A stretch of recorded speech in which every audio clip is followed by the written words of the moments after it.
तेव्हा खुद शिवाजी महाराजांनी आपला राजवाडा समोरची जागा दाखवली व मस्जिद बांधली. हा इतिहास का सांगितला जात नाही? हा इतिहास सांगितला गेल्यास 100% सामाजिक बंधुता निर्माण होते.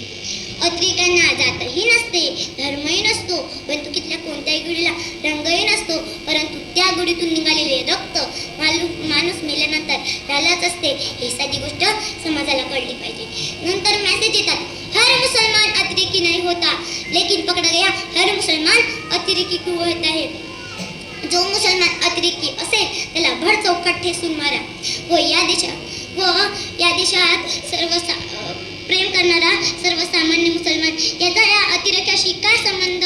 व भारतातला मुसलमान रोज 5 वेळा नमाज पढताना जमिनीवर माथा टेकवतो व मग अल्लाचं नाव घेतो. या देशाचा गदर होऊ शकतो का? हा प्रश्न आम्ही मराठ्यांना विचारतो. नम्रपणा शिकवा तर तो मुसलमानापासूनच. या देशात जे मुसलमान बांधव सुखासमाधानी राहत असतील तर ते म्हणजे डॉक्टर बाबासाहेब आंबेडकर यांच्या संविधानामुळे हे आपण समजून घेतले पाहिजे.